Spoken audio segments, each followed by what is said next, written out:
It's Livingston versus St Johnstone in the Scottish League Cup final as favourites Hibs will Hibs it. Rangers go 23 points clear and everyone seems to want Frank Lampard for some reason.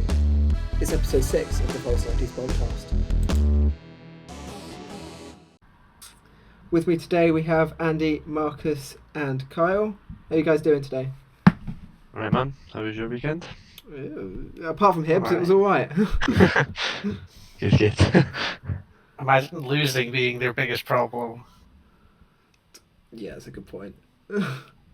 Could be worse. To be fair, I was not expecting that. Let's just say. Yeah, I don't think anyone was really expecting it. Marcus is being awful quiet. It just means Livy might win their first ever trophy. I mean, if Marvin Bartley wins a trophy, I'll be happy.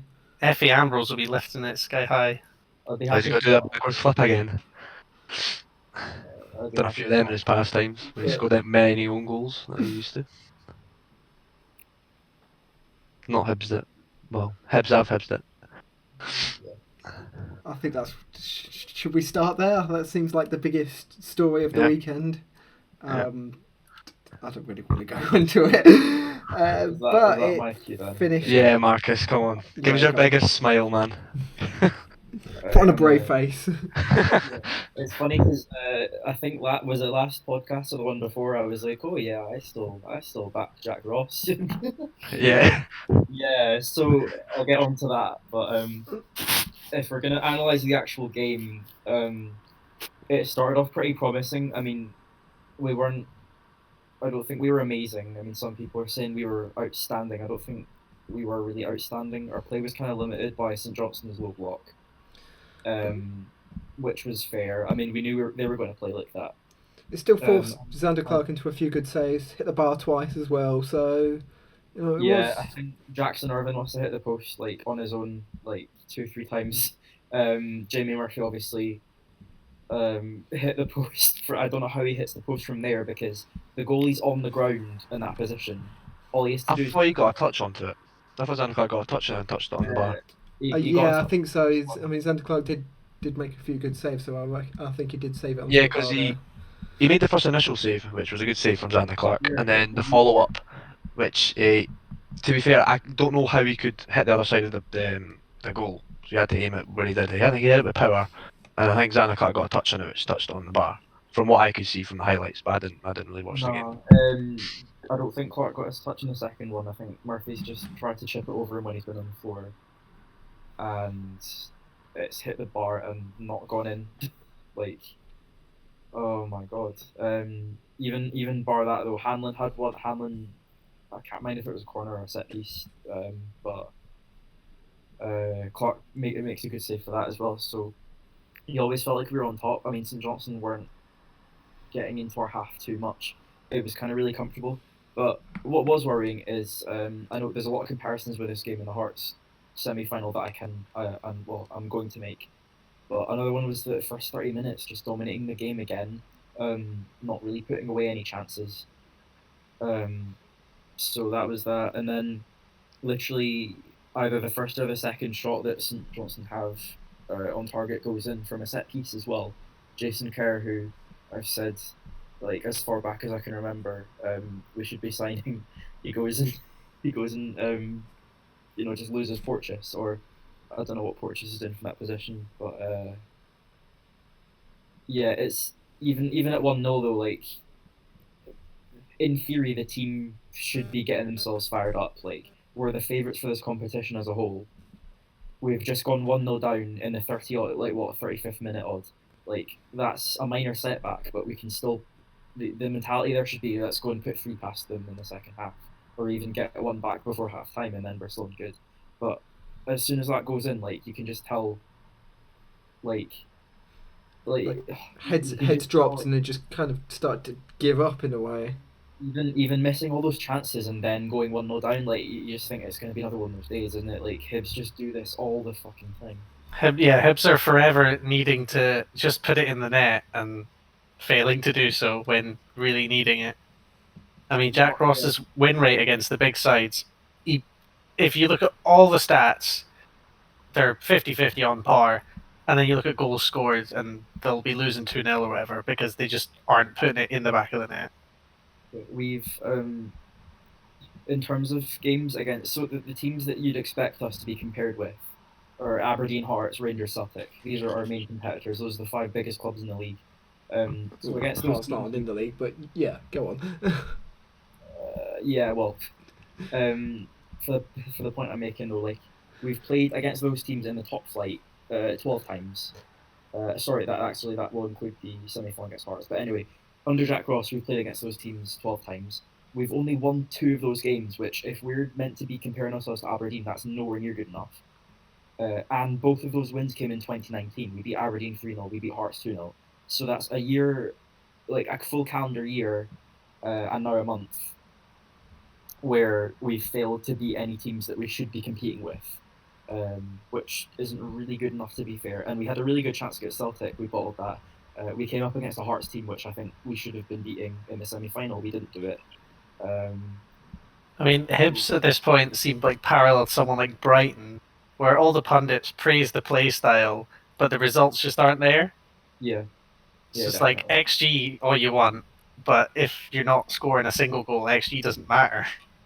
And that's the thing. Yeah, I think I've said this before. Like, I don't buy into XG all that much because football isn't based on what's expected. It's based on kind of what happens. It's not always based on the run of play football. So a team can be like having that many chances, that much XG, but then like Saturday, like so many other games, not just the Hibs, like we all of us support different teams. We've all seen our team dominate a game and still come out losing. Like that's happened to Celtic and it's happened to Rangers. It just happens. Yeah. So I've got some notes on like mistakes because there's different opinions on this. That I'd say most of the Hib support was behind Ross. I'd say he's easily lost half of the Hib support now with that. And it would be a mistake to say that that's purely down to that game because it's like there have been a series of things, and now that's the kind of all built up, and then it's just kind of against the kind of thing. That I don't agree with how Ross handled the game. I've got Cadden, which means so Cadden hasn't played for a while. He got 10 minutes against Killie, and now he's back starting in a semi-final, and he looked absolutely drained. So, which because of the formation we're playing with fullbacks or wingbacks, sorry.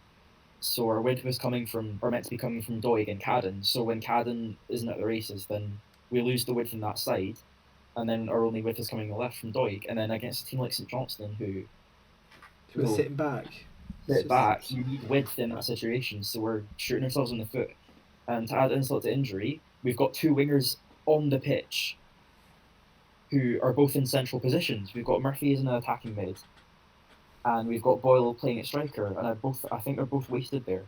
So we're playing into their hands from the get-go with our formation choice. So there's that. There's also that obviously that didn't help us from the start, and then it was when we were 2 goals ahead. I mean, the game was crying out for Chris Doig. I mean, he's not been as good this season in terms of scoring, but there seems to be a correlation to when Hibs are playing well, Doig is at least starting because, for example, last week he sets up the goal for Gogic. Like, he holds up the ball so well, even if he's not always scoring. And we can't do that with a front 3 of Boyle, Murphy and Nisbet because Nisbet can hold up the ball, but that's not the main element of his game. If we've got Doig there, we become so much better doing that, and I think we've got a better chance of beating St Johnstone if Doig starts. Doig only comes on when we're already 2 goals down. Yeah, well, almost if Nisbet and Doig started, Doig could do all the hold-up play for Nisbet, and Nisbet could focus on the scoring, putting it in the net. That's the only reason why that front pair has worked, because Doig has been there to hold the ball, and yeah, he's not been prolific. He scored 18 goals last season, 19 if you include the goal against Hearts, which technically was last season's competition. He's not been as prolific this season. I think it's like 6 or 7 he's got at the halfway point, but still, you can see his impact in the game. He gives us physicality, which we lacked. We didn't, and the only physical player we had on the field, and going forward in that sense, was Irving. Irvin, like he was dangerous from crosses, he was unlucky not to score, and he's the only player bluntly that gets past marks for me from that. I mean, say speaking what of Hibs are Hibs- lacking are sorry man, but Hibs No, are you lacking go. a leader, definitely, and the squad isn't big enough to make the substitutions that they need to make. Yeah, I've just got Jack Rott's stats up here. He's been a manager at Hibs for a year and 2 months, and he's played 41 or managed 41 games, won 19, drawn 8, and lost 14, which is a Oh, it's percentage not. of Is that 46. is that just in the league then? 'Cause Yeah, yeah, okay. That's not too bad. 46% win. I And mean, Max, wait, in all competitions, it's probably closer to 50 because they have had yeah, a yeah. couple extended cup runs. The games. And if you look at Hibs managers before that, they were nowhere near 50 at all. Like, I mean, certainly Heckenbottom was in the low 30s. oh Like, yeah. But then Mm. probably worse than that. that's decent. Like, so my next point is mentality and in big games. So under Ross, like I feel like we're achieving the bare minimum. Like we're beating Hibs were never a consistent team. So even when we were beating Celtic and Rangers under Lennon, I think the season we came up, we beat Rangers at Ibrox. Obviously, Slivka scored that wonder goal, and then the next week we're getting beat 3-1 at home by Hamilton. We've been known for being inconsistent since we've come up. We've sorted the consistency to an extent under Ross, especially at the start of the season when we were winning really regularly. Even if we draw, we'd still then go on to win a couple of games or 3 in a row. Like we weren't dropping points all too regularly. Whereas kind of like the thing with that is that's getting us far in the league. Like we're doing well in the league, but being consistent in the league against the smaller teams, like we've still been like obviously the point that was made about the big teams. In big games, this team cannot hack it, which has been proven, and that doesn't win you cups. If you don't have a mentality, like Kyle said, you don't have a leader that drives us forward. When you don't have that mentality, you struggle in cup competitions, especially when you go 1-0 down. So we may well still finish third this season under Ross because we'll still pick up points against your Hamiltons and Motherwells. But if the Scottish Cup is still to play for this season, we could get to another semi-final, have a team like St Mirren or Livingston or anyone, Motherwell, Dundee United, and still go out because we just fear that we seem to be afraid of these big games so much under Ross. Do you reckon like the pressure, because Hibs were favourite for the entire competition, not just this game? Do you reckon the kind of pressure on the team and the pressure on Ross kind of had an impact, or do you reckon it's just Ross's game management that led to this? It's a bit of both. It's poor game management from Ross, and the link I was going to make to the last game was that whenever they're doing these poster pre-match conferences with the players are saying, "Oh, we want to put things right." That's the main thing I remember all the players saying. We want to put this right after the Hearts game. They said they were hurting after the Hearts game. They said that this League Cup, we are the favourites now. It's a chance for us to obviously bounce back. To me, if we win the League Cup, that's that semi-final against Hearts forgotten, and all the other sort of mistakes under Ross, getting beat at home by Hearts under Stanley Sandal and that. That's all put to bed, and we're all firmly behind Ross. I mean, you could argue that the team, obviously, I mean, Hibs recently do have quite good form in getting long cup runs. I mean, they've made the last few semi-finals for both cups. But I mean, obviously, they won the Scottish Cup in 2016, but you could argue the team has been completely upcycled since then. So probably there's one or two folk in that team that won the cup, and the rest really don't know what it feels like to gain that silverware. And everyone uses that as the team don't know what it's like. This always the go-to excuse. But like in terms of like if players have won trophies before, they know what it feels like and they know what it takes. So it probably does have a big impact. So I think they just need to get that first final, win it, and then I think Hibs could be quite a major player in both cups. And Yeah, I would agree with that, to be honest. But like if we were going to win also a cup anytime soon, that was our chance to do it realistically. And the reason I brought up the Hearts game is if the players are so intent to put things right, so hurt apparently by the Hearts game, why aren't they proving it? Like Hibs have just been for ages now. They've been all talk and no whatever. I think it's the mentality, like what you said. Metaphors there. All talk and no bite. No what? It's like all bite and no bark, or all talk All and no like, walk. all exactly. Like Hibs have got a good squad. They have a good team. Yeah. It's just the mentality, like what you said, Marcus, to try and get everyone together to try Yeah, and it's get like- over that hurdle to get silverware. I mean, maybe their problem is that their manager's a wee faker. I mean, Jack Ross's name isn't even Jack Ross. He's called John James Ross. I mean, that's skeptical, you know. Really? I didn't even know that. I don't think his name is going to affect them from getting into finals. So No, but like, Andy, you brought up the semi-finals we've gotten to. So since 2016, this is off the top of my head. This isn't off my notes, by the way. But just under Lennon with the semi-final against Aberdeen. That was the first, obviously, Scottish Cup in Celtic's quadruple treble. Then we got to the League Cup semi-final against Celtic. We got packed out of that. Then you had the game against Aberdeen. I think it was the next season's League Cup at Easter Road. We dominated that game, scored 2 disallowed goals, and then Aberdeen winning penalties. That again shows the whole Hibs mentality. We have the semi-final under Hecky, which was I think Hecky's last game against Celtic. We've gotten to so many, or we've gotten to definitely enough semi-finals to at least make a final in that time, but we've not done it. And the teams you've gone out to, on form, Hibs were probably the favourites going into most of those games as well. The Hearts and St Johnstone ones definitely. The Aberdeen one under Lennon. but I'm sure one where Aberdeen beat us in the quarterfinals, so they would have gone off that.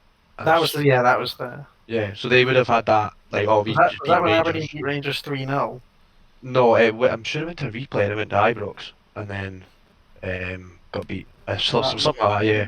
That was the round after they beat us. But they would have strove on that mentality of beating us at Ibrox, which historically they've not done Yeah. until recently. So they would have came off that. So you could argue on paper they would be even. But it's on that frustrating as a semi-final. fan, like especially with Ron Gordon coming in that time since we've been promoted, promising we want to be a team that is the best, third best in Scotland. We're going to be challenging for silverware. That's it. Yeah.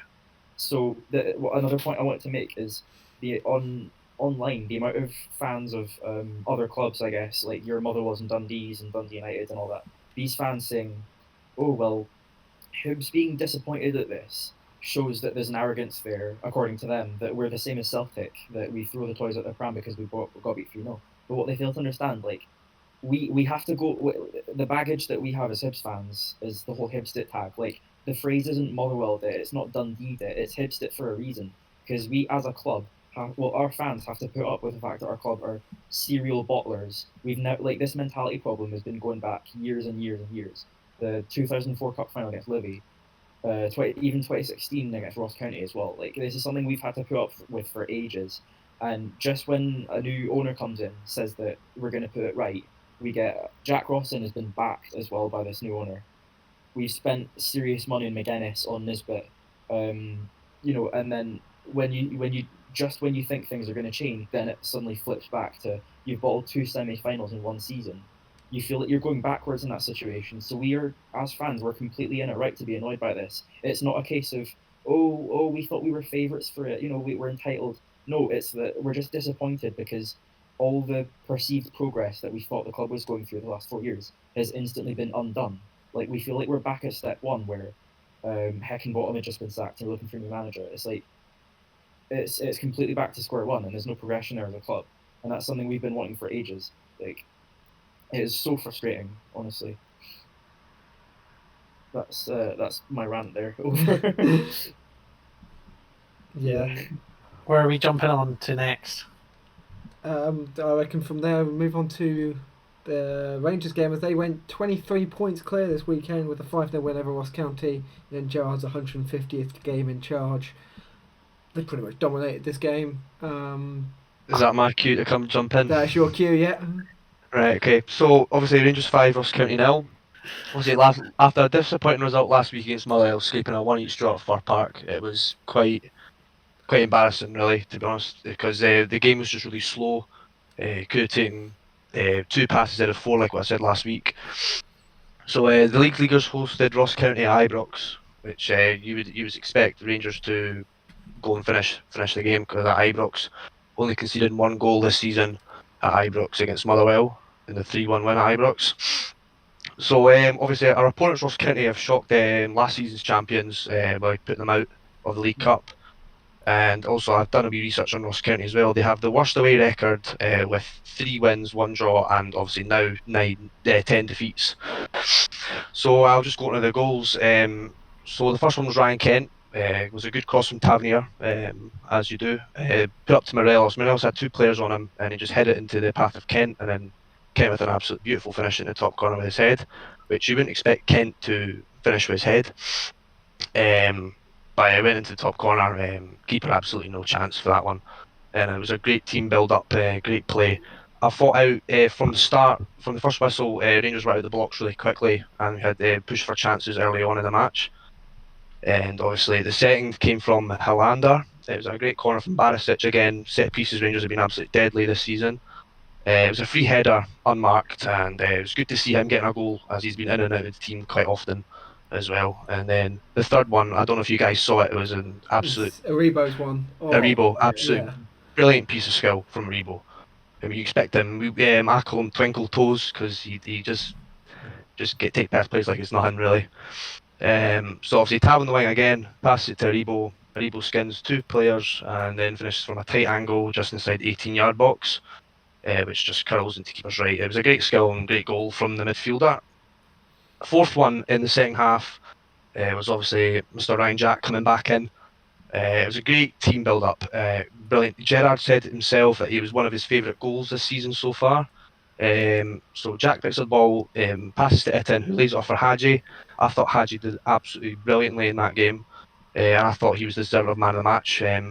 But it was given to... It was given to Barisic, yeah. He lays it off for Hadji and squares it back to Jack, almost on the penalty spot, and finishes to the keeper's left. So that was Jack's first game back since the 22nd of November against Aberdeen. He was only on the pitch for 6 minutes and then he scored after that. So it was a great comeback from Ryan Jack. And it's good to see him hopefully push on from that and become the midfielder that he was before he got injured. But it'll take him a while to get back in the team right now, because the midfield right now for Rangers is absolutely brilliant right now, solid. And obviously the fifth one was Goldson. It was an hour corner from Barisic. Hilander goes for the header and misses, with leaves Goldson to have a low header, and it goes past Laidlaw's left post. So that is the Rangers game. It's pretty summed up quite quickly, but Rangers, I predicted 2-0 because I thought it'd be quite a difficult game, but it obviously turned differently. I thought it'd be nice to win 2-0, wouldn't it? I mean, I predicted 2-0, but it was a completely different result. But I thought that Gerrard must have got into them about the intensity of the game against Motherwell, and because Motherwell's got a slow-paced game, as I said before, and right from the blocks they get go, Rangers were just like the team like they were before the Motherwell game. So it was good to see that, and good win for Rangers. 23 points clear the league.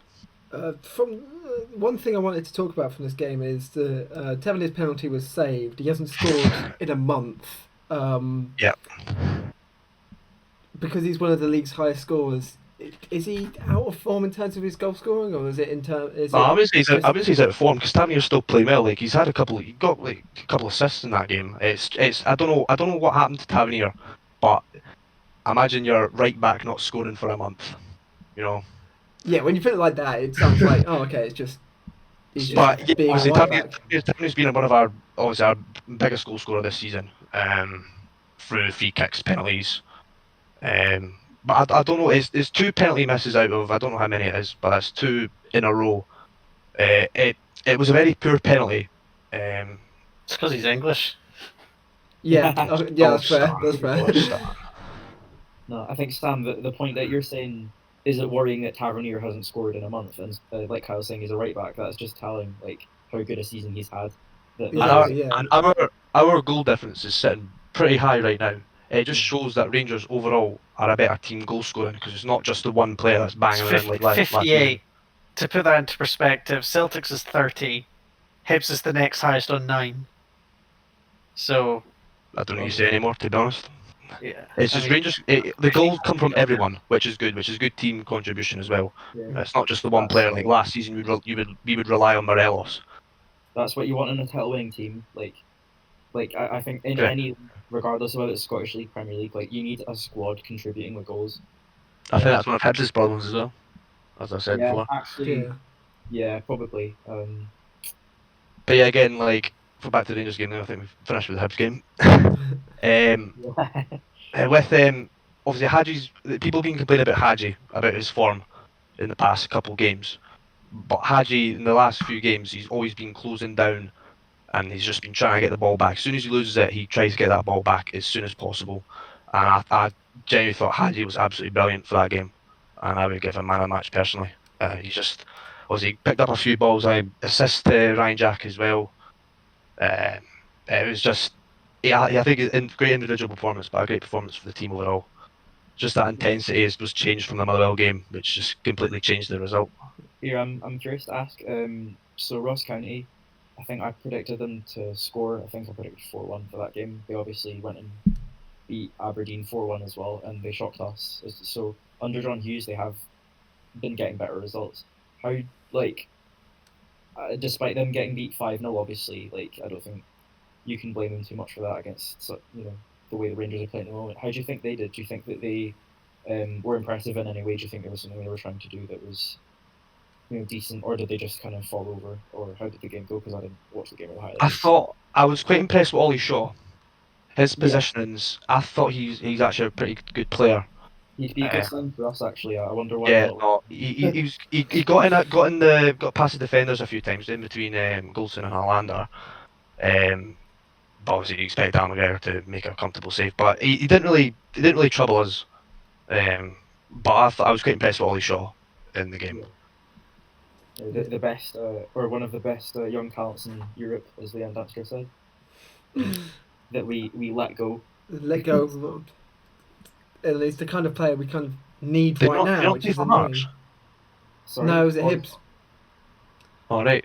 No, he was at us, and Leanne Dempster said that he was one of the best young talents in Europe, and then he doesn't get a game, and we sent him out into Ross County, and now like he's like probably someone we're crying out for, as Sam says. So it's a bit.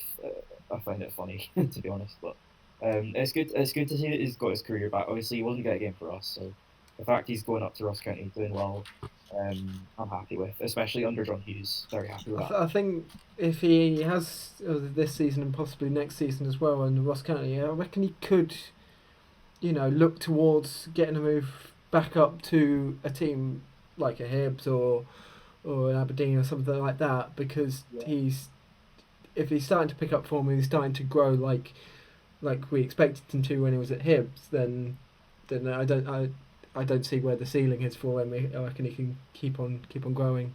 Yeah, definitely. We've been linked with Ross Stewart as well, and I don't see us getting a pair of them. So it kind of just depends.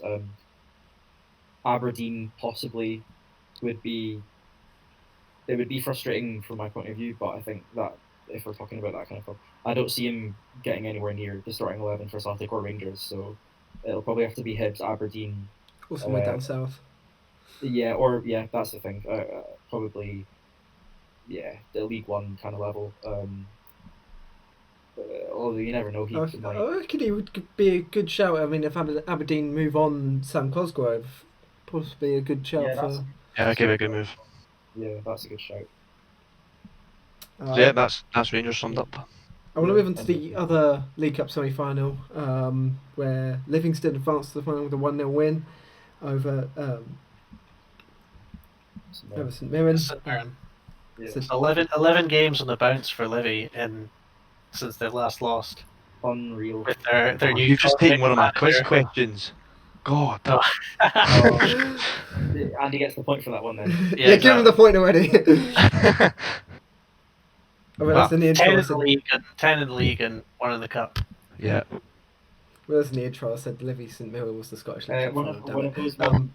You can change the question to what was Livy's manager doing 6 years in the Slammer for? I actually wrote that down as well. So I've got the answer. Another question when you guys are talking about it. I'll look up on the now. So. Which, by the way, the answer is to what half the Huns are snorting. Right, we're using those words then. If you're using those words then. No, I'm more than happy for him, by the way, though. Like, yeah, David Martindale passing his fit and proper test from the SFA. Yeah, which that's ridiculous. It's ridiculous that they were checking if he was fit for like service. Yeah, no, that was a joke. Yeah. He did his time, so everyone deserves a second chance. rehabilitation, it works. And Well- now he's making Livi a scary team to play against. I mean, it works for some people, yeah, but Yeah, watching the highlights from this game, Livingston were impressive. We did predict this game as kind of one that was too close to call, but Livingston took the lead through Scott Robinson after Effie Ambrose hit the bar with a header. Livy had the better chances. Did anyone else catch the highlights or catch this game at all? I watched a bit of it, yeah. On Sunday, the last thing I wanted to do was watch that game. See who you could have been playing. Here's what you could have won. See who we play in the third place playoff. No thanks. I watched quite a bit of it, to be honest. I thought, yeah, obviously Livingston were pretty dominant from what I've seen, but obviously you can't write off St Mirren. They've had a few. I mean, St Mirren did well to shut them out for as long as they did. Yeah. I thought obviously it was only 1-0, but it could have been more. It could have been 2 or 3, yeah. Yeah. Easily. But I don't know what I don't really watch Livingston. I don't really watch St Mirren as much, but Livy did impress, and I think I backed Livingston to win it, to win the game. I can't remember now, but David Martindale's definitely changed that team. Like he's completely changed the team. I don't know what it is. Like people go on about how they're a low budget team. Like they've actually got good players in there. I rate Guthrie, Effie Ambrose is a decent. Robinson as well. I was going to say Robinson, Yeah. definitely. Yeah. Marvin Bartley, they've got a leader in that midfield in Marvin Bartley, so Yeah. Well, that's funny that he's a leader and he's a player that Hibs let go. Again, this is a recurring theme, but I'm really happy for Bartley as well. If he goes on to lift the League Cup, he deserves it. I wonder how Dykes is doing for QPR to see if Livy feel like they've lost out or not. Doesn't look like it. Doesn't look like they've missed out. To be he's honest, doing the way quite they're now. well. Last time I I checked, think the goals are now coming from Robinson. When they were relying on Dykes, I think it's not like they're struggling for goals. Like Robinson's kind of stepped up and he's now the main source of goals, and he's not even an out-and-out striker as well, which is interesting. But Also, just to sign up, Tuchel has officially been confirmed as Chelsea manager. It Yeah. was only a matter of time. that was pretty much confirmed when Lampard left, and obviously Lampard's Yeah. now been linked with. People were calling out, give him the Hibs job, give him the Celtic job, like. I mean, big Brexit Lampard. I wonder if they just replaced him with Tuchel so he can at least speak to half of the misplaying Germans in the Chelsea side. yeah. Yeah, as you say about Lyndon Dykes hasn't scored for QPR since November, so Yeah. yeah. It's strange because you'd think he'd suit the English Championship, like the kind of. I mean, at first when the season started, he was on fire. He scored quite a few goals, but he's kind of dried up now. I think teams. I mean, if we're talking about Livingston, shouldn't we talk about the game that kicked off this week's fixtures? Oh yeah, we were gonna review that as well. Review this one, and we have someone who supports Celtic on this list, so we can talk about this. At the Snowy Macaroni last Wednesday, The spaghetti head. it I was- mean, it was a double header, really. I mean, to be fair, the 2-2. I mean, despite not beating Livingston away, was a much improvement on the 0-0 earlier, because that was just beyond pathetic. I mean, I don't think Celtic had a shot that game. It was painful to watch. But certainly the 2-2. I mean, it's inexcusable that the form has been this bad for this long now. Like, that's one win in Celtic's last 6. I'm sure they've released more statements. Three when they're wins, 3 wins in the last 14. which is the longest winless run that Celtic have had in 21 Since- years. It's the worst start to a season we've had since like the 50s.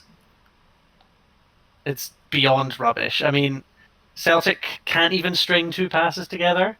So, right, you looked at the stats and you see like, Celtic made 6 shots on target, 18 shots. All of those are Ryan Christie hitting it from the halfway line because that's all that they have that they can all they're capable of. That's And long shots. But I mean, both of the Celtic goals were from set pieces in that game. Elyounoussi and Yeah. Bitton, and Bitton's goal could have been Offside. said as offside. Offside. Yeah, offside. exactly. I mean, Levy deserved something out of that, and they got something. They got a point. They deserved a point. They got a point. So, from a perspective of anyone who supports them, they should be very happy with how their team's performing. But I mean, and obviously the cameo to add it all off, Scott Brown coming on the 79th minute, getting sent off in the 83rd for an absolute rubbish challenge. Just Do you think it was a red? compounded. Oh yeah. Everyone's like, oh, but Morel's got away with worse. It's like, yeah, Morel should have got reds there, but it doesn't mean Scott Brown wasn't a red, you know? Scott Brown's got away with that for years. That's what I'm saying, yeah. Like, Morelos and Scott Brown and players like that, all the way back to like the soonest days, people always get away with stuff like that, but everyone seems to get mad when they get pulled up for it. The ref's doing the right thing, pulling someone up for what should be a red, because if the ref pulls people up for it more often, it'll happen less, and the quality of football will improve. So I have no quarrel with him getting red. It's just a stupid, reckless challenge. Like, it's just, isn't it? yeah. I mean, with Stevie G's wee cameo in his last season at Liverpool, coming on at halftime against United and trotting off in 40 seconds. Yeah, exactly. Yeah, I've seen that. Yeah, it was kind of reminiscent of that, and I think it. Well, that's what it is. Scott Brown, like Stevie G was pushed out the door by Liverpool. I think Scott Brown needs a wee shove at this point. Maybe not. I don't want. He is a club legend. He's been here 13 years. He's won 10 titles. He's won 8 Scottish Cups or 8 League Cups or something. And I don't want him to just be thrown out the door. But you know, either he maybe takes a step down to somewhere that's more his level if he wants to continue playing. Maybe a step down to the Championship or another team, someone Motherwell or wherever esque, or he had a chance to. Or he packs his bags in for a coaching role. He had a chance to move away. He was it last January when he was linked with that team in Australia. So, I think he wanted to stay and fight for his place, and when he wants to fight, he is excellent at being Scott Brown. When he wants to be Scott Brown, but when it's clear the manager's lost the dressing room, it's clear nobody wants to be there, as we'll talk about later, I assume. And so when nobody wants to be there, nobody wants to play to their fullest ability. But they can't expect if they're going to perform crap that the manager will go or that stuff happen. They should, regardless of the board situation, players should just. I mean, they're being paid to play their best. So I don't understand what they can do to fix it. At this point, if the manager's not going and the board's not going to change the club culture, I'm not sure how they can improve results. Yeah, obviously, but I would probably say it's about the board as well, and then obviously the manager as well. But bearing in mind, I think some of the fans have had an overreaction completely. You've had 9 years of total dominance of Scottish football, won in basically every major that you can. That's not our fault. The 1 year, well, you still won it. You still need to win the trophies. Exactly, we do. We expect So we should have won you this had one. This is probably the only, maybe last year at a push, but this is the only year that you've had a proper title challenge. And I think a 13-point gap last year was not a title challenge, so I'd argue this also isn't a title challenge. Statistically, you could still win. You could still win. You could have still won the league last year. Mathematically, we can still win, but you just need to lose every single game from here on out. Yeah, we need to win the next. If we win the next 8 games, then the title is secured. You need to win 8 with us getting less than a win. No, less than half our wins even. I think Celtic need to win, or drop 1 more point, or something like that. That's what I think we need to either get a draw or a loss, and then if you get 8 wins, then so that'll be what 33 games. You could win it with 7 games to spare, which won't be the earliest in history because the 2012-13 season was, I think. Neil Lennon's last season was the earliest title win, but it'll be Rangers' earliest title win. So do you think that the league is over? Do you personally think it's over? I thought the league was over after we lost the Old Firm back in 2020. Yeah, I mean that's when the form completely tanked. I mean the worst we've come back from in a league title challenge was in the late 90s. We came back from, I think it was a 13-point deficit, and we've never come back from it. Or was it 18 points? But I mean 23 is just. I know everyone goes the games in hand, but we need a Rangers capitulation. But they're not going to capitulate. Even if Celtic do win all their games in hand, that's still 14 points. That's still a massive gap. And I mean, all the Celtic fans, when the league was called, said Rangers won't make up a 13-point gap. So if our point gap is 14 points, we won't make it up. But obviously they can't call the title early because you never know. Rangers could have a mass COVID outbreak and lose every game because they have to play 12-year-olds. Of course. I'm not saying it's over. Yeah. I'm even now. I'm not saying it's over. I mean, I didn't support ending the league last season. I thought it should have been suspended until and then played over the summer like the Premier League. But so I don't support cancelling this league. But I do think that Celtic have got a lot of work to do in not a lot of If time. if some of your assets are due to leave, then Yeah, never know. especially losing key players in January and with no intention of bringing anyone in. It's almost like we've resigned ourselves that we'll be missing out on the Champions League, we'll be missing out on the prize money for winning the league, we'll be missing out on we're out the cups, so we miss out the TV money for that. Yeah. It's like the board have just gone to shut down, and it's not a good situation. One quick thing I wanted to ask is, with all that snow at Livingston, why not bring on a Yeti? Oh no. Oh, he's not been near he's not had a sniff at the first team for quite a while. Yeah. He probably called Lennon fat or something. Probably tried to poach Lennon's snooze. We try to borrow it. It was, So I think we've got one more game to go, don't we? yeah, it was Aberdeen Motherwell, that was the only other one. Yeah. Yes. Aberdeen opened the scoring through Herban, good header. Then there was a penalty shout for Motherwell, possible OJ handball. I'm not sure if you guys saw that, blocking Sadov shot. I mean, I've seen those given when OJ slid in like that, so it could have been. I think it was a penalty. Yeah. I have no comment. I didn't watch the highlights. I think that was I think Motherwell probably were hard done by that decision, and from the flow of the game, I think Motherwell probably. Yeah, what hit the post as well, and then the game really changed after Liam Polworth was sent off, and I'm not quite sure what for. He was booked early on for a barge and stamp with Wright and a kind of a scuffle, but I didn't really see what the red card was for.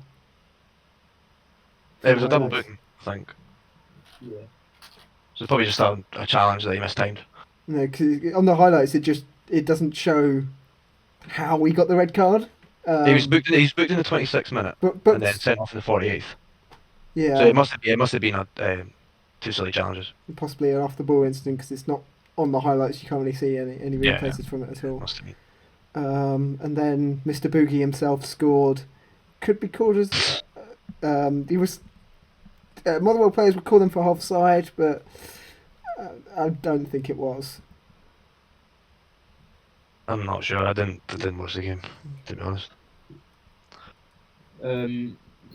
I can't remember seeing a good angle.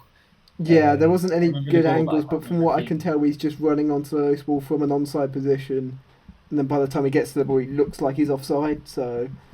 Okay, yeah, but if the ball's played when he's onside, then it's fine. Yeah, I he's can't onside. remember Yeah. Like, I can't remember looking at it because I was watching the game, but then I didn't look at the highlights afterward, so I wasn't looking at it intensely afterward to see if it was offside or not. But when I was watching it, I didn't get the impression it was off. I just I was like, oh, okay, so. As you said, I think Motherwell could be hard done by from this result. Yeah, I thought Motherwell. I thought they played well. I think Aberdeen do this though. They have a habit of pulling out these results when, the other teams maybe been a bit more effective. That result will probably keep Derek McKinnon in a job for another week. Yeah, he's a man on thin ice. He's a ticking time bomb. One of three managers in the top half, I'm guessing. Yeah. I was looking at obviously it looks like both Celtic and Juventus's run for the 10 is going to come to an end this season, but there's one team we can support going for a 10th consecutive title, and that's Ludogorets of Bulgaria. Oh yeah. They've got quite a clear lead in the Bulgarian league. Are you going to keep your 10 in a row banners for that one then? Exactly. Well, they play in green and white. 6 points clear. Jumping around George Square for them. All right. Exactly. We can just all become honorary Bulgarians. Everybody learn your Cyrillic. We move on to the quiz then. Is there anyone got transfer news at the moment? Then we can go into the quiz because I've got a few transfers. Oh, the only thing, like I said earlier, the only thing for us is Ross Stewart. But I seen Jack Ross's press conference today. He said that, like, he was asked that, and he says, right now, I don't think there's anyone we're looking at. But he gave a really democratic answer. Oh, there's not anyone now we're looking at. But maybe before the end of the window. So maybe yeah, maybe no, probably not. We have some big name outgoings. We have Jeremy Frimpong has signed personal terms with Bayer Leverkusen. Is it confirmed? For 10.5 million, he signed personal terms, but the deal's not through yet. Right, okay. But he's in Leverkusen to sign a deal for 10.5 million, but 30% of that will go back to Man City, who he poached out of the academy, and Karamoko Dembele will sign a pre-contract agreement with a London-based club in the Premier League, and will move there next summer, according to the club. But because he's under 18, apparently they're not allowed to divulge that information until the move is made. That's surprising. I didn't know that. Yeah. Do you went Frimpong?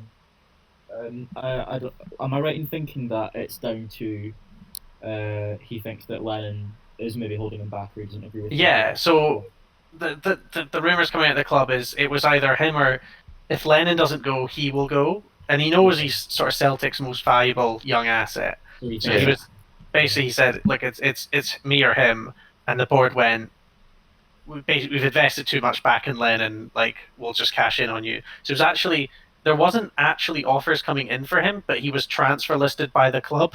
Wow. So they almost threw him out there for a complete cut price. I mean, he was our best player in the 2019-20 season by a mile. For a manager that's already meant to be on his way out. Exactly, a manager. Our boots sale at Celtic right now. Aye. But seeing how poorly Frimpong was treated, do you think the rest might? There's several players that could be joining him. I mean, looks like Duffy doesn't want to continue his loan. Julien wants to leave. Edward's homesick. El Hamid wants to go back to Israel. It's a whole mess. I mean, the squad will be decimated in the summer, and unless the checkbook comes out, it could be 2 for Rangers. Any word on Griffiths? You know, is he homesick for Leith? Wee Griff dog. I put a wee chat. I put a wee meme in the chat. He said he's here for 10, so he'll be there for. When he was there for the Livingston game, that was 10 in a row, wasn't it? Yeah, I mean that's true as well. Yeah, that's 10 in a row as well. I mean, here for 10, but I think that means here for the 10th season, not the bloody 10th trophy. That's what he said in his interview. He's going to be here. He's here for 10. That was like when Aguero said he would stay at City till they won the Champions League, though. True, but it's a bit different though. Celtic could have, or still can, win 10. Griffiths will be at Hibs for the 10th consecutive semi-final bottled. Yeah. No, that's. I was saying that's very reminiscent of the Canberra situation, though. Like, it was a player speaking out against the manager. Yeah. The manager, and I don't know, like. I don't know if, this was before we started recording, but we were saying like every job he's had, he's like lost the dressing room in. Yeah, with Bolton, he's lost it. Both times at Celtic, and then even before when they got beat by Ross County in the semi-final, when Lennon's first time in charge, Andy, I don't know if that was right when he got beat by. That was who won the league? It was the League Cup. It was Cali Thistle knocked us out the League Cup in the semi-final, and then went on to win it, I think. Yeah. That's Lennon also the dressing room then, even his first time at Celtic. Well, he was, but he left us to get relegated with Bolton, which I think was anyone that argues the English Championship is a step up from a top team in the Scottish Premiership. Playing in the Champions League, beating Barcelona, and calling moving to Bolton a step up was the biggest mistake of his career. I mean, he was going to leave anyway, but he took a step down to leave. It doesn't make any sense. The Bournemouth job's bigger than the Rangers job for me. You know that. Yeah, it's like, I'd like to play in an 11,000-seater stadium in England. Yeah. Like, that's nonsense. Nah, talking about the Celtic outgoings to the Rangers ingoings. We've got Scott Wright, who's just confirmed a pre-contract agreement. It's a done deal. He'll sign at the end of the year. 23-year-old from Aberdeen. Aberdeen fans are pretty fuming on Twitter. He can play on the left, the right, or even behind the striker, which is good as well. Obviously, Rangers don't play with wingers as such. We obviously bomb our centre halves up, and I think he'll fit in the team pretty well. He's also pretty pacey, and he's good with the ball at his feet as well. So, Do you think what this you guys? means that Jordan Jones and Greg Stewart might be? Yeah. He's Donchies. Right, okay. No, I don't know about Jones. I would put Jones on loan. I still think Jones has still sort of got it, but you don't know these days. But there's a few. I personally was quite a bit shocked when we heard of Scott Wright. I was like, I would have rather had Hedges, to be honest. I think Hedges is a great player, but if Scott Wright, you got to trust Gerrard. Gerrard's signings have been pretty top right now, working alongside Ross Wilson as well. So you got to trust in Gerrard. There's a few Bournemouth players which, according to Day Record, have signed a pre-contract deal. It's meant to be announced pen paper in a couple of days, and that is Namdi Offbor from Bournemouth and Jack Simpson from Bournemouth.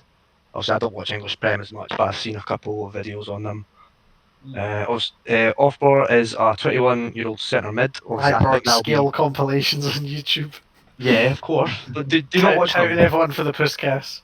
Do you not watch them if you have signed a player? Everyone does. Yeah, I'm guilty of that. Yeah, so am I, to be honest.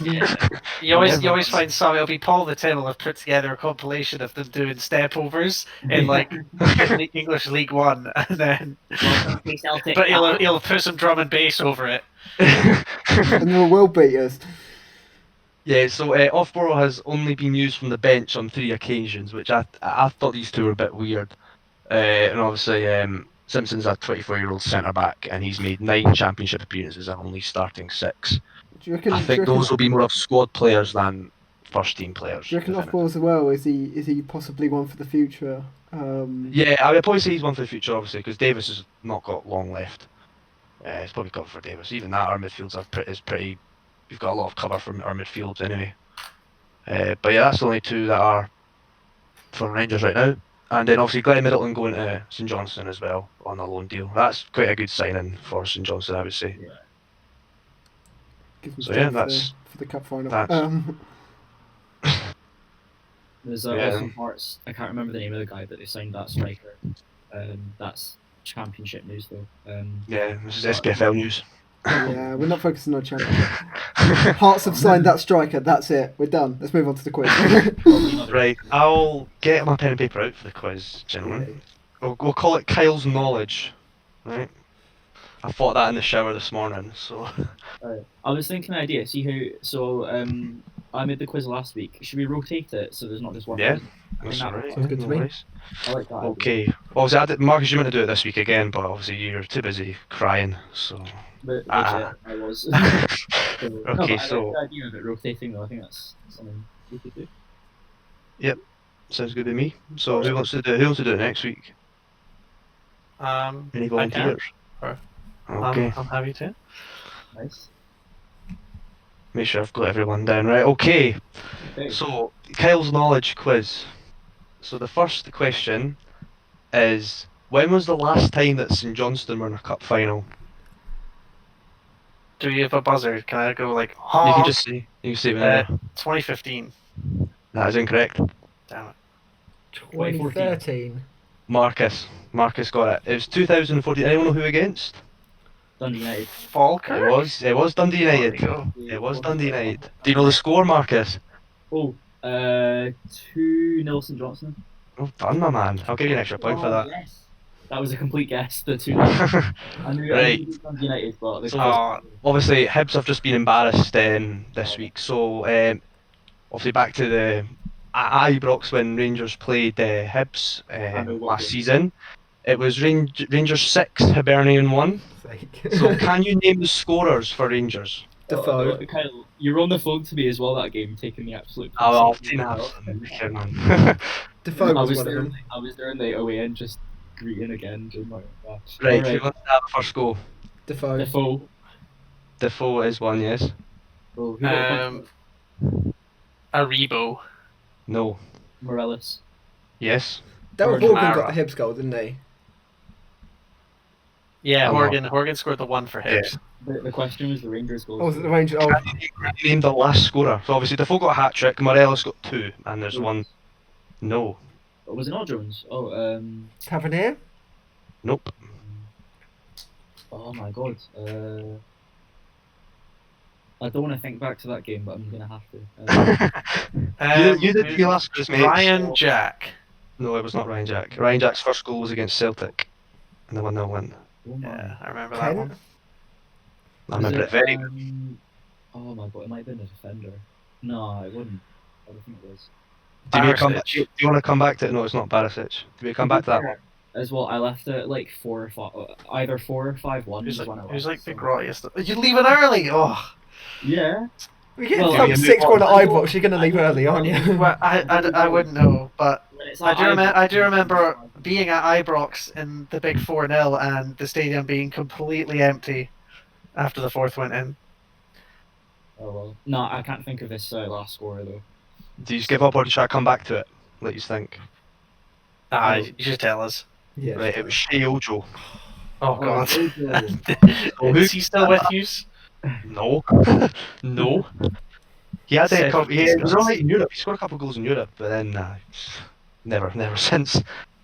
So I think who got the most of them? I think Marcus got Defoe and Morelos. I think me and Sam said the vote at the same Yeah. time. But I was Okay, asking. I'll give you both. Okay. Give you both one. Okay, I was hoping that Lewis was going to be on this call, right? Oh, But I hope he gets this if he's listening back to this, right? yeah. So I don't know if you will get this or you might. So obviously Ross County play Motherwell this weekend, right? So who got sent off for Motherwell the last time Motherwell played Ross County? Declan Gallagher. No. Oh, is it Ricky Lemmy? Nope. Is it a trick question? Was it Stephen Robinson? No. The manager getting a red? Because No. he is constantly getting. Well, he's sacked he now. was, but he was He was constantly, constantly yeah. getting sent to the stands. Devante Cole? No. Alan Campbell. No. He doesn't really. He has a good record, doesn't he? Disciplinary record. Lewis is probably screaming right now. Yeah. Was it Polworth? No. Sent off this weekend. Was it O'Donnell? No. It's quite a difficult question, to be honest. Really? Was it Mhm. okay? So it's an obscure. Either that or it's like a trick one. It's last season, or it's left. Was it the keeper? Who's the keeper? Is it No. Liam Kelly? I think. No. No, he's not with him anymore. Who do I you can know? tell you that he's a defender. All right. Is it Liam Donnelly? No. Bevis McGabby. I can tell you he currently plays for Motherwell. Okay. Is it Jake Carroll? Yes, Marcus. Oh, Hey. complete guess. Go through the entire Motherwell squad. Okay. He's Irish, isn't he? I think Jake Carroll. Yes, he is. He is He had a Irish. good game against Rangers that a week or two ago. Yeah. Right. So the second last question. So can you name the 2 players joint top with the most assists this season? Tavernier, Tavernier is one, yeah. and I don't think it's one of ours. It's probably 2 Rangers folk, isn't it? 'Cause they've scored the most. I don't know who creates Hadji. Yes. Oh, there you go. So I'll give you both that point. Andy's off the mark now. Oh, I was gonna say Kent, but I was like, I don't like Kent, so I'll say Hadji. Okay. So this one you get a point per player. Okay. So there's 10 players. Hmm. Okay. So 10 points up for grabs. This could change everything. Yeah, a lot of points up for grabs here. In the recent Scotland squad, can you name all the SPFL players? Ryan Christie. Considine. Wait, Ryan Christie is one, yeah. Considine is one. Cal McGregor. Let me just knock these off. Yeah, Callum McGregor is one as well. David Marshall. No, he does not play in the Shankland. Premiership. Oh, of course, yeah. Plays for Derby. Constantine, is he still in the squad? Considine's been said. Oh, Shankland. no. Whoa, sorry, Marcus. Fortress. No. Oh, we said Taylor? one before. Greg Taylor? Greg Taylor is one, yes. Lawrence Shankland. Paul McGinn. Shankland is one. Paul McGinn, yeah, Paul McGinn. Paul Paul McGinn. McGinn is not. Who said What about Shankland? Paul? Sorry? Who said Shankland? I did. Okay. Sam's got Shankland. What about Ross McCrory? No, he's on our 21s, I think. Paul Stephen Hanlon? O'Donnell. Dean O'Donnell is one. Paul Hanlon? Paul Hanlon's not. I can tell you're missing John Gallagher. four McLaughlin. players. Gallagher. Gallagher, yes, Marcus. Yeah. You're oh, missing three my players. Cal McGregor. Alan Gregg's been said. Ryan Christie been said. Lee Griffiths? Yeah. Lee Griffiths is one, yeah. Oh my God. Oh, fucking hell. Oh, Two players left. Did we say Christie? Yes. yeah. Did you say Considine. Ryan Jack? Ryan Jack, yep. Considine. Considine's been said. Is he off? Alright, Missing one player. Robbie McCrory, the Livi keeper. Ryan Jackson said, isn't he? Yeah. It's gonna be a goalkeeper, isn't it? I can't think of any. Well, the only other Scottish keepers I think are John McLaughlin, the Rangers number 2. Yes, he's in the squad. There you go. Because I know he was behind. He was on the bench in the penalty shootout where obviously we won against Serbia. He was on the bench. Oh, alright. Tighten up the scores, boys. Okay, we've got a clear winner. So Mark Cross. Marcus with 7, Sam with 5, and Andy with 4. I didn't Hibs it, yes. That's possibly one of the only things you win. Have Hibs ever scored 7? What, in the game? We did it at Tynecastle back in the 70s, 7-0. Take Not that. too bad. Brandhead didn't shot that game. We've got 2 rounds of matches before we'll meet up again. We've got Wednesday night and Saturday. Well, Wednesday night and the weekend. We've just hit an hour, so we've got plenty of time. Yeah, we'll whack through some predictions. So on Wednesday we've got 3 6 o'clock kickoffs and 3 7:45 kickoffs. So first one, Dundee United versus St Mirren. That's Tannadice. I want to say another 1-1, but I think Dundee United will go and win this. Just by the skin of our teeth. 2-1. Yeah, I think Dundee United should win this. Like by a a 1 game. a 1-0. I'm Yeah, gonna say 1-0. 1-1. I'm gonna stick with 1-1 for this one. I think this is a game for the likes of Shankland, McNulty, and Clark to step up because they've been, apart from Clark, they've been underperforming. Maybe a bit harsh on McNulty because I don't think he's played as much. But definitely Shankland, he needs to step up in that team. Louis Appere, who I quite rate, I think he only got his first spotlight goal against St Johnstone, was it, a few weeks ago, so if he starts, he'll need to step up. It'll be tough. Like St Mirren, they had that good spell in December. I think they've fallen off now a wee bit, but they'll still be up for it. They'll feel like they can get a point or a win out of this game. So, and Dundee United obviously will be wanting to finish in the top 6. So, yeah, I look ahead. Yeah, probably 2-1. I think. We got Ross County versus Motherwell as the next game. I think Motherwell on form. I'd say Yeah. 2-2 for me. I think that'll be, both teams will be very much up for it. Both the teams got new managers in relatively recently, so Yeah, I'll back Motherwell 2-0 for that one. I I'll think. go back Motherwell 2-1. I think Oof. so. I think 1-0. Just nice and tight. For County or who? For Motherwell. Okay. And, So you got back in Motherwell, nobody's back in. and then we've got I think- St Johnstone versus Aberdeen, the other 6 o'clock kickoff. Interesting game to watch, I think. Obviously it's at McDermott Park, and Aberdeen have not been the greatest away from home, or even in general, to be honest. So I genuinely am backing St Johnstone on this one, to be honest. Yeah. I think it'll be 2-1 St Johnstone. Also, because I kind of need Aberdeen to be dropping points as much as possible. So, and like you said, Kyle, because it's away from home. You know, they don't have a great record away from home this season. So, yeah, probably 1-0 St Johnstone. And they were very impressive against us. The thing I noticed though, they both play very similar styles of football. So I don't know if it'll be a high scoring game, but definitely St Johnstone can nick it. So 1-0. I'm going to say 1-1. Okay. Fair enough.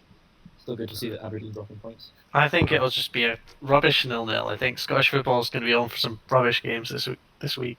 Oh, Talking of rubbish games and rubbish teams, Celtic playing Hamilton. I was waiting for that.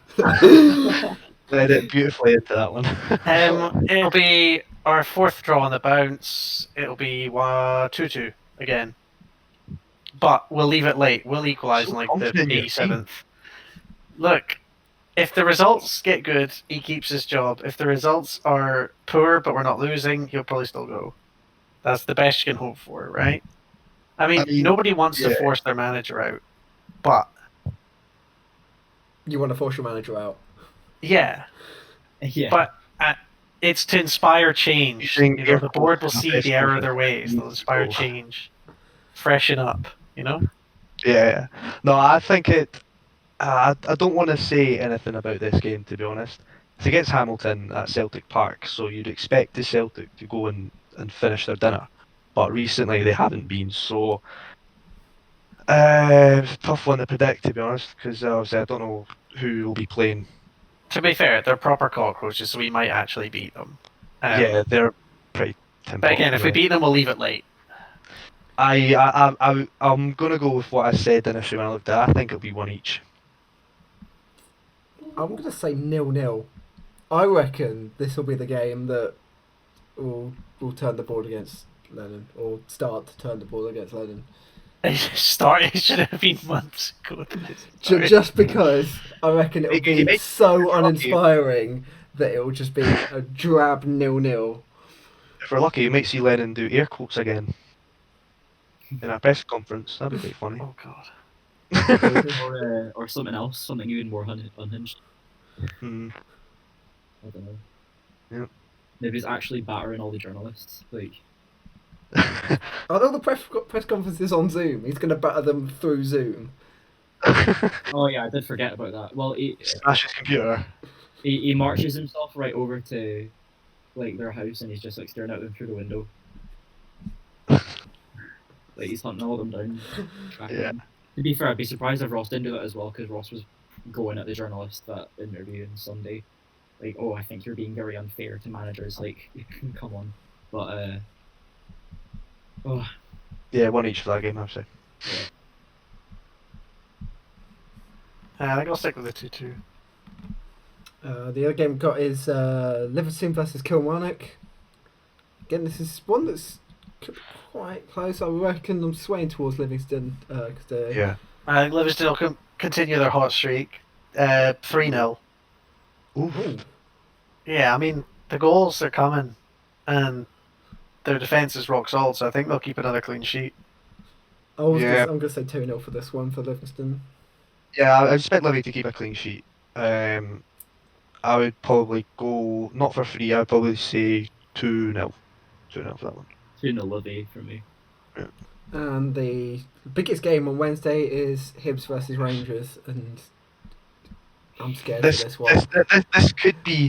This could be the game, because obviously our fixtures on paper you'd expect us to go and win after the Hibs game. We'd be likes of Hamilton, and then they've got Ross County again. So this will be a challenge for, and as you said before, Marcus, on the team, like Hibs have been the only really team that's given us a proper challenge. So I'm going to go for a Rangers win, and I think Hibs will get a goal as well. So I think it will be. Well, it depends how Hibs play, really. I think it depends on whether Hibs bounce back and try and right the wrongs of the semi-final, or they just slump. Yeah, I'm going to back. Obviously, I'm going to back my own team. I am thinking it'll be. Obviously, we played Hibs quite a few times, and it's always been really open. So I think there will be goals involved. So I'm going to go 3-1 Rangers. I'm going to copy that and go 3-1 Rangers as well. Have no confidence whatsoever going into that game. Marcus? I'd like to be ever the optimist. I think Hibs will stop them in their tracks. 2-1. To who? Hibs, as I said. Alright. Well, yeah, like you guys said, it really does depend if Hibs bounce back. I'm not confident we will, because we couldn't bounce back after going 1-0 down in the 35th minute in a semi-final. You know, what hope do we have Against what the league hope do we leaders. have if we're that devoid of all confidence? So yeah, the pessimist in me says 2-0 Rangers without us even scoring. That's the pessimist. Yeah, I don't see it being a walkover. I don't see it being a walkover, to be honest. You think they'll beat you by less than St John's will beat you? I mean, I did predict you guys would win 2-1, but It depends how Hibs play. It really depends how Hibs play, to be honest. Yeah, we've every single game against Rangers this season, we've been very organised. If we play like how we played against Ross County and Hibs play how they played against St Johnstone, it'll be a walkover. It will be, but that's not how football works, though. Like, Exactly. That's what I'm saying. If you play like that. So yeah, like I don't see it being an absolute walkover. I think if Rangers win, it'll be just a really comfortable 2-0. So, and as well, it would be the most Hibs thing ever to get battered off St Johnstone and then go get a result against Rangers. No saying we're going to win, but that would be typical. Yeah. So half-time call tomorrow, Marcus. Yeah. I hope for a draw. I'm not sure what the score of the draw will be, but my prediction is going to be 5-5 because what the hell, the season's done anyway. Let's just Why get not? some goals. 5-5. I'll tell you what, if you put a fiver on that. You think you'll score 5 with a team that's only letting 7 goals this season? Me saying Jesus. 5-5 is just a banter. I just think it's going to be well, I'm hoping for a draw. I don't think it's going to be a draw, but What tequila are you drinking, Marcus? it's over anyway.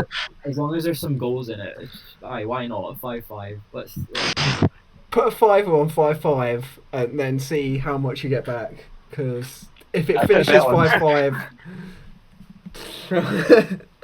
knowing Hibs, it'll be 5-0 at 80 minutes, and then we'll bottle like the last 10, and it'll be 5. Lenny will do the airplane again, won't he? Or Jack Ross will do it. No, This time. no, that would be. I'm just Do the airplane because I might keep my job. This is going to be a tough one to predict forward because on Saturday there's 4 more games. But obviously we're not going to have a pub between then, so it'll be. Let's go for it. Let's go for it. Why not? Yeah. Celtic versus St Mirren. 1 each. We should do St Mirren 2-1. I think Celtic will. I don't think if they're going to draw tomorrow, I don't think they'll go and draw again on Saturday. I think they'll surrender. Exactly. Yeah, I've got a Exactly. question, Andy. Why are you predicting Celtic to draw against Hamilton and then beating St Mirren? I was going to go for exactly the Well, same you see, thing. you're not a Celtic fan. You have to expect the unexpected. Like, traditional results do not go our way, right? So I can totally see the team out of form, rock bottom, getting a rubbish result away to them, right? And then playing someone whose form is starting to get a bit better and then ruining their hot streak. That's how Celtic work. Well, you didn't ruin Livy's hot streak, did you? No, true, but that's what I think. It's my prediction. It's my go-to. Fair enough. I think Celtic will win, but only because I don't see them drawing another game in a row. And they'll just about scrape it probably. They'll go for 10 in a row, draw-wise. Maybe. But, yeah. Yeah, I was going to go for a Celtic tight 1-0 win at the 89th minute. We've also got Livingston versus Aberdeen, which could be a really interesting game. No, it's going to be one to watch, definitely. It's the rescheduled one, by the way. The one that was rescheduled like twice. Or Possibly. so. Yes, yeah. It looks like from the fixture Celtic play both their 2 games in hand. Yeah, because this weekend there's only 4 games, so I reckon these are where games in hand. They play on Tuesday as well. Play on Tuesday as well. Yeah, we do. Yeah, because you've played 25, we played 22, so. Yeah, so I think this weekend is the kind of making up the games in hand. So yeah, Livingston versus Aberdeen is one of those games. Yeah, it'll be a good game, that. I think it'll be... Again, it's the Tony Macaroni. So, I'll probably go for 2-1 Livingston with Aberdeen to score first. I'm going to go 3-2 Livy with Aberdeen going 2-0 up. Wow. Aberdeen going 2-0 up, Livy winning 3-2 in this. All goals for Livy in the second half. Yeah, that's what I was going for. Well, I feel boring saying just a 1-0 win for Livi then, but yeah. Aberdeen don't participate in many high-scoring games with how organised their defence is, so... Yeah. But Livi will win, it'll be just a 1-0. We've also got Dundee United versus Hibs at Down the Dice, which... Oh, no.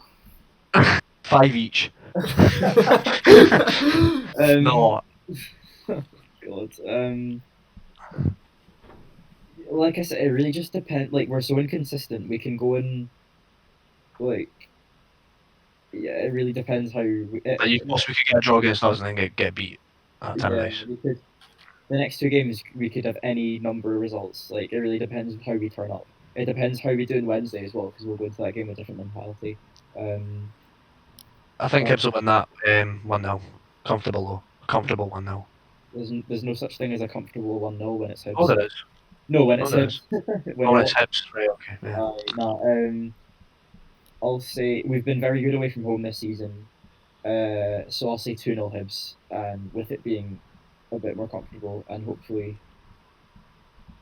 I don't think even a draw tomorrow and a win on Saturday wouldn't save Jack Ross's job. So we'll see how. You think he's going?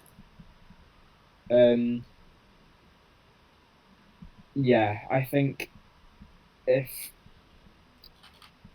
Oh god, this is a whole nother debacle. I don't think he should get sacked now, but I think he's lost the fans indefinitely. We could finish second this season above Hughes, and I don't think the fans would be convinced of keeping him now, because he's more than proven that he's a massive bottler and he's continuing the culture of bottling big games. So what I want to He's continuing the Hibstit hashtag on Twitter. I want to see him give the rest of the season to see how far we can get in the league, and if the club feel like he's not the man to take us forward and actually go and win silverware, then that has to be him out. But we'll see. I mean, it's kind of an opposition. I couldn't tell you what's happening at the club at the moment. I couldn't tell you how the board are going to react to it. But all I know is the fans want him out. Probably a slight majority of us are wanting him out now. So, yeah. Well, I'm going to go for a 2-1 Hibs win for this game, fighting off a late Dundee United comeback. Yeah, as always. As always. Yeah. And the last game on Saturday, well, they're all kicking off at the same time, but the last game we haven't touched on Saturday is Kilmarnock versus St Johnstone. Ooh, God, I feel like I'm up against Mark Lawrence and Liverpool to win 600-0. That's what he does every week. Sorry, St Johnstone who? Kilmarnock. At Rugby. That's a really A 1-1. Share the spoils. Yeah, I'll probably say 1 each as well, to be honest. Yeah, this is going to be typical Scottish football 1-1. Yeah. I mean, are they 7th and 8th in the league, or something like that? 7th and 9th. Yeah, a point apart, right? So whoever wins will jump the other. Well, it depends on Wednesday's results. So tight down the bottom of the league. Yeah, I mean, Hamilton could escape and finish 7th for all we know. Yeah, you've got Hamilton on Kilmarnock 19. could get relegated. Minus 26 goal difference. You've got Hamilton on 19, Motherwell on 19. Ross County's minus 30. Ross County on 20, St Johnstone on 23, St Mirren on 23, Kilmarnock on 24, and Dundee United on 28.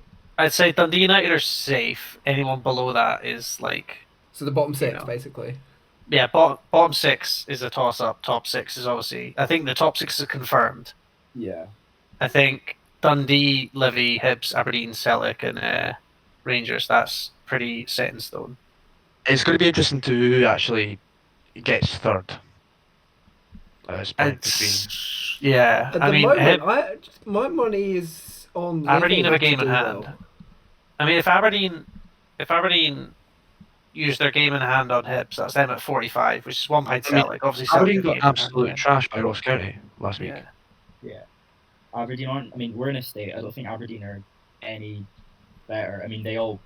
There's probably. So, I think if Aberdeen finish 4th, McInnes gets sacked. If Ross finishes 4th, Ross gets sacked.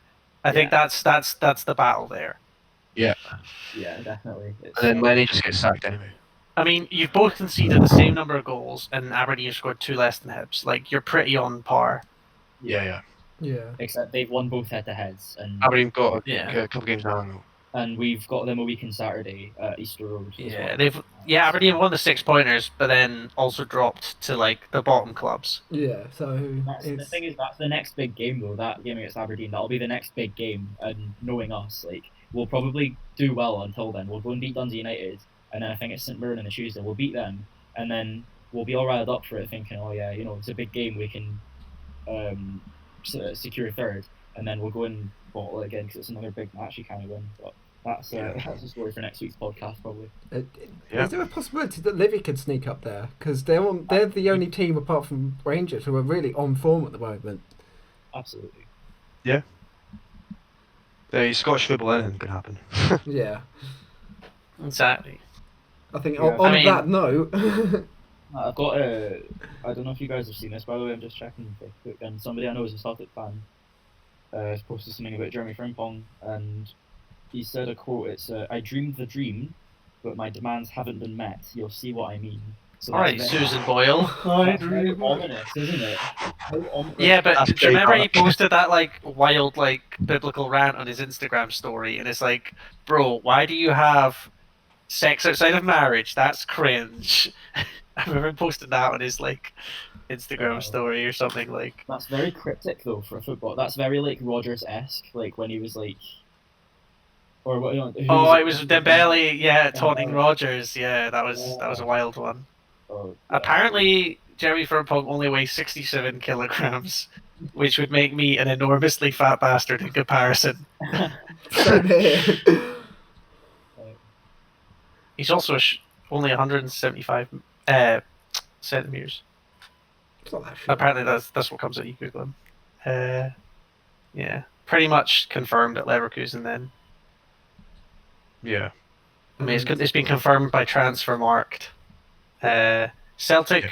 the only incoming is looking at Damari Gray on loan from Leicester Oh Jesus.